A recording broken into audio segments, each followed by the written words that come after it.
بسم اللہ الرحمن الرحیم۔ السلام علیکم ناظرین، فدا عادل ہوں اور آپ پر ڈیلی میدان دیکھ رہے ہیں۔ پاکستان پیپلز پارٹی کے رہنما دل نواز خان کے ساتھ پشاور پریس کلب میں موجود ہوں۔ دل نواز خان صاحب، یہ بتائیے کہ پاکستان پیپلز پارٹی کی ایک تاریخ رہی ہے وفاق کی سطح کے اوپر بھی اور خیبر پختونخوا میں بھی۔ آج خیبر پختونخوا میں پارٹی انتہائی کمزور نظر آتی ہے، اختلافات کی خبریں بھی ہیں۔ کیسے اس پارٹی کو دوبارہ اٹھایا جا سکتا ہے؟ بنیادی طور پر تو آپ لوگوں کے ہم بہت مشکور ہیں کہ یہ موقع دے رہے ہیں، لیکن پیپلز پارٹی اگر آپ دیکھیں کہ میں خود ضیاء الحق کی مارشاء سے سٹارٹ لے کر اور 60 سال کی نوکری پہ ختم کر کے پھر واپس اسی جگہ پہ ہوں اور موجود ہوں۔ مقصد میرا صرف یہ ہے کہ 21 گریڈ میں ریٹائرمنٹ کے بعد بھی اگر میں اسی جگہ پہ، اسی نظریے پہ، اسی سوچ پہ موجود ہوں تو نظریے میں کوئی پرابلم نہیں ہے، لیکن درمیان میں چونکہ لیڈرشپ قسم کی ہو گئی ہے، جس کی وجہ سے وہ نظریے کو پیچھے چھوڑ کر اور ایک خلا پیدا ہو کر جس میں سے بہت سارے نووارداتی قسم کے لوگ آ گئے ہیں اور اب سیاست پہ وہ حاوی ہو گئے۔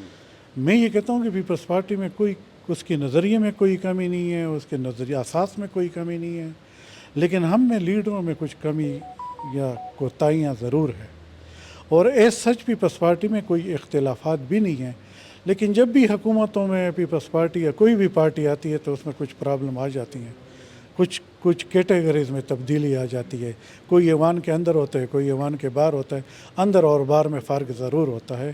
لیکن آج بھی آپ دیکھ رہے ہیں کہ آج جتنے بھی پریس کانفرنس میں لوگ بیٹھے ہوئے تھے، یہ ضیاء الحق کے، ماشاء اللہ کے، ایکس پی ایس ایف کے اور وہ لوگ تھے جو نظریاتی ہیں، اسی اساس کے ساتھ قائم ہے۔ اب کمزوری کے بہت سارے وجوہات ہیں۔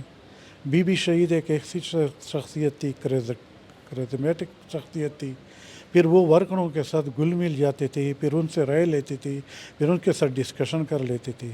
جب سیکیورٹی کے حالات خراب ہوئے تو اس نے بلاول اور ورکروں کے درمیان بھی ایک گیپ بنایا، وجہ سیکیورٹی، بہت سارے اور وجوہات، زرداری سے بھی یا جیل میں ہوتے ہیں یا پریزیڈنسی میں ہوتے ہیں، تو یہ وجوہات بھی لازمی پارٹی کے اس چیزوں پہ۔ اب نچلی جو قیادت ہے، نچلی قیادت نے کبھی یہ توجہ نہیں دی ہے کہ پارٹی کی کوئی تنظیم سازی کی جائے تاکہ وہ ہو۔ اب ایک عام آدمی جو کبھی سیاست میں نہیں رہا ہے، اور میں یہ لفظ ٹھیک نہیں ہے، جو حرف عام میں پلے بوائے رہا ہو، اب وہ بھی بلاول بھٹو زرداری کے اوپر عرض سرائی کرے اور پیپلز پارٹی پھر بھی خاموش ہو۔ حق تو یہ تھا کہ سی ایم ہاؤس کے سامنے اور پورے صوبے میں مظاہرے ہوتے، لیکن چونکہ تنظیمی صورتحال کمزور ہے یا تنظیمیں پوری نہیں ہیں یا اس کی طرف ہمارے لیڈروں کی توجہ ابھی تک نہیں گئی، تو آج ہم نے کوشش کی ہے۔ تو ایسا کوئی امکان ہے کہ سی ایم ہاؤس کے سامنے پاکستان پیپلز پارٹی کے ورکرز جمع ہوں، سینکڑوں کی تعداد میں، ہزاروں کی تعداد میں اگر نہ بھی ہوں تو؟ یہ جو آج پریس کانفرنس ہے وہ ہماری قیادت سے یہ اسی اپیل کے لیے ہے کہ صوبائی صدر بشمول اسمبلی میں اپوزیشن لیڈر، بشمول ہمارے پارلیمانی پارٹی کے جتنے بھی ایم پی ہیں، 4 ہے یا 5 ہیں، اور تمام تنظیمیں اس بات پہ مظاہرہ کرے، ڈسٹرکٹ وائز، ڈویژنل وائز، اور پھر ایک بڑے اجتماع کرے سی ایم ہاؤس کے سامنے اور دھرنا دے کہ علی امین مجبور ہو کہ اس نے بلاول بھٹو کے خلاف جو باتیں کی اس پہ معافی مانگے، اور اگر وہ نہیں کریں گے ایک خاص ٹائم تک، تو یہ جو آج آپ نے لیڈروں کو دیکھے تو وہ لازماً کوئی لائے عمل دیں گے اور اپنے لیول پہ کچھ نہ کچھ ضرور کریں گے، کیونکہ پیپلز پارٹی میں شہید بھٹو، بے-نظیر بھٹو کا بیٹا بلاول بھٹو پیپلز پارٹی کی جیالوں کا ریڈ لائن ہے، اور ہم اس ریڈ لائن کو ٹچ کرنا کسی کو بھی نہیں دیں گے، چاہے وہ کوئی بھی ہو، چاہے وہ نون لیگ ہو، چاہے وہ اسٹیبلش موومنٹ ہو، چاہے وہ یوتیا ہو، چاہے وہ کوئی اور بندہ ہو۔ اور اس بندے نے ولی خان کی وہی بات میں پھر دہراؤں گا کہ وہ کہتا تھا کہ میرے گندے ماں کو کے متعلق بات نہ کرو، کہیں ایسا نہ ہو کہ میں آپ کی اچھی ماں کے متعلق باتیں شروع کر دوں۔ اور میں بڑے اس کے ساتھ کہتا ہوں کہ بلاول کے متعلق جب آپ بات کرتے ہیں تو یہ اوپر تھوکنے والی بات ہے، سورج پہ، چاند پہ نہیں، سورج پہ تھوکنے والی بات ہے۔ جب آپ کی چیئرمین کے متعلق ہم وہ کتابیں نکال لیں اور اس کے ایک ایک صفحے کو کھولیں اور صرف ایک ریحام خان کی صفحہ نمبر فلانے پہ بات کر لیں تو میں کہتا ہوں یہ اچھی بات نہیں ہے، اچھی روایات نہیں ہے۔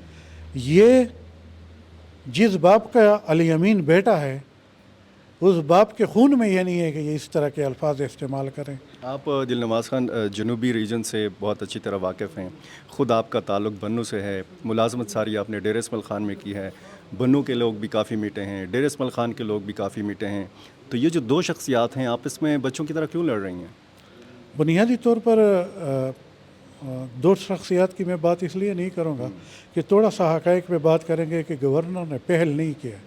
گورنر روزانہ کہتے ہیں میں اس کو روٹی کی دعوت دیتا ہوں، اس کی چائے کی دعوت دیتا ہوں، اوپر سے وہ گالیاں دیتے ہیں۔ گورنر کہتے ہیں میرا رشتہ دار ہے اور مہدی خان سے میرا تعلق ہے، وہ رشتہ دار ہے، اس کی ماں کنڈی ہے اور طارق کنڈی کی بہن ہے، اور طارق کنڈی کی بہن فیصل کنڈی کی خالہ ہے۔ اب میں یہ کہتا ہوں کہ وہ کہتے ہیں کہ میرے رشتہ دار نہیں ہیں۔ دوستی سے تو انکار کی جا سکتی ہے، رشتہ داری سے انکار نہیں کی جا سکتی۔ اب گورنر بار بار ریپیٹڈلی کہہ رہے ہیں میرے رشتہ دار ہے، وہ کہتے ہیں میرے رشتہ دار نہیں ہیں، اس کا کوئی علاج ہے؟ اب تم بات کر رہے ہو گورنر کے ساتھ، چلے گئے ہو بلاول پہ، اب اس کا یہ مطلب ہے کہ تم نے قسم کہی ہے کہ صبح کے نہ لا اینڈ آرڈر آپ کو نظر آ رہا ہے، نہ گندم کا سکینڈل نظر آ رہا ہے، نہ یونیورسٹی موسیٰ خان کے قتل نظر آ رہے، نہ کل پشاور کے واقعے آپ کو نظر آ رہے، نہ لا اینڈ آرڈر سچویشن اور لا انفورسمنٹ ایجنسیز کے روزانہ لوگ شہید ہو رہے ہیں، نہ وہ نظر آ رہے ہیں۔ تمہیں یہ نظر آ رہا ہے کہ فلانا اس طرح اور میں تمہیں پینگ دوں گا اور تمہیں میں یہ کر دوں گا۔ تم کیا چاہتے ہو؟ لوگوں کی توجہ ہٹانے کی کوشش ہے۔ تم نے 100 دن میں کیا کیا وہ بتاؤ نا، کیوں خواہ نگیٹیوٹی میں جا رہے ہو؟ اب خیبر پختونخوا ہے اور چھوٹی سی جگہ ہے، ڈیرہ اسماعیل خان آپ کو بھی معلوم ہے، ہم بھی معلوم ہے، ہمیں بھی معلوم۔ یہ جس گاؤں کا ہے کلاچی کا، جو اس کا نیٹیو گاؤں ہے، روزانہ کی بنیاد پہ میں چیلنج کرتا ہوں کہ 2 3 4 لا انفورسمنٹ ایجنسی اور ہر چوک پہ ناکے لگے ہوئے ہیں، بتخوری شروع ہے۔ اور مجھے یہ بھی شک ہے کہ کہیں یہ بھی بتا نہ دیتے ہو۔ آپ کو شک ہے؟ شک ہے، گورنر صاحب کو یقین ہے؟ گورنر صاحب کو یقین ہے۔ اور دوسری بات، میرا مقصد ہے کہ اب گورنر صاحب کے زبانی جو ہم نے بھی سنا ہے، اب اسرار گنڈاپور کے کیس کدھر گیا؟ تم کس چیز پہ بول رہے ہو؟ انصاف کی بات کرتے ہو، تحریک انصاف کی بات کرتے ہو، اصول اور ضابطے کی بات کرتے ہو اور کرپشن کی روک تھام کی بات کرتے ہو۔ کدھر گیا ہو اسرار گنڈاپور کا کیس جس کو سیل کیا گیا ہے؟ تو اگر کسی اور نے اوپن نہیں کیا تو آپ اس سیل FIR کو نکال لینا، دودھ کا دودھ پانی کا پانی ہو جائے گا۔ بلاول بھٹو صاحب آئیں گے خیبر پختونخوا؟ ضرور آئیں گے، کہاں آنا چاہیے ان کو؟ ہر جگہ پہ، ہر ملک ماست کے ملک خدا ماست۔ گورنر ہاؤس میں کنونشن کرنے کی کون سی ایسی کا بات ہے؟ گورنر ہاؤس اس کا ہے، خیبر پختونخوا اس کا اپنا گھر ہے۔ میں کہتا ہوں کہ جس ورکر کو کہا جائے بلاول آئے گا اور پروگرام کرے گا، اور اگر گورنر ہاؤس میں کرے تو فیصل کریم کنڈی کوئی آسمان سے آیا ہوا ہے، جیالا رہا ہے، اور وہ مطلب ہے کہ اس کا نام ہی نہیں نامینیٹ کیا ہوا گورنر ہے، اور گورنر ہاؤس کا لان ہر کسی کا لان ہے، اور گورنر ہاؤس میں ہر کوئی پروگرام کر سکتا ہے۔ اگر کوئی نہیں کرتا تو یہ غلط بات ہے۔ کسی اور پارٹی کا بھی اگر ریکویسٹ کرے گورنر اس کو بھی جگہ دے۔ بلاول بھٹو تو ضرور اس کو آنا چاہیے، اور گورنر ہاؤس کو میں تو کہتا ہوں کہ سیکیورٹی کے حالات جو کہ علی امین کے حالت میں نہیں ہیں، اس کے ہاتھ سے ہر چیز نکلی ہوئی ہے، تو اصولی طور پر governor house security point of view سے بیسٹ جگہ ہے۔ اور اگر وزیر اعلیٰ کی طرف سے روکا گیا؟ وزیر اعلیٰ یہ غلطی نہ کرے۔ وزیر اعلیٰ سے اگر اس کو روکنے کی یہ غلطی ہو گئی تو پھر وزیر اعلیٰ اپنے وزیر اعلیٰ ہاؤس سے نکلنا اس کے لیے بڑا مشکل ہو جائے گا۔ پھر وہ اسلام آباد نہیں جا سکے گا، پھر وہ KPK ہاؤس میں جو ہو رہا ہے، اور مطلب ہے کہ اب مزید باتیں اچھی نہیں ہیں کہ ہم وقت سے پہلے کریں، لیکن بلاول کو کسی کا باپ بھی نہیں روک سکتا، کسی کا باپ بھی نہیں روک سکتا۔ میں ریپیٹڈلی کہتا ہوں، بلاول جیالوں کا ریڈ لائن ہے، اور کوئی ہو نہ ہو یہ جیالے پورے صوبے کے جیالے اس کے تحفظ کریں گے۔ وہ بے نظیر شہید کا بیٹا ہے، وہ کوئی عام آدمی نہیں ہے، وہ کوئی عام شخصیت نہیں ہے کہ کوئی اس کو روک لے. پورا پاکستان اس کا ہے اور پورے پاکستان میں جدھر وہ جانا چاہے وہ جائے گا. اور اگر یہ کہتا ہے کہ پشاور نہیں آئے گا تو میں چیلنج کر کے کہتا ہوں کہ ڈی خان آئے گا اور اس کے گھر کے ساتھ بیساکھی گراؤنڈ میں کنونشن ہم کروائیں گے. کھلا چیلنج ہے, دیکھتے ہیں کون روکتا ہے اس کو. بہت شکریہ جی.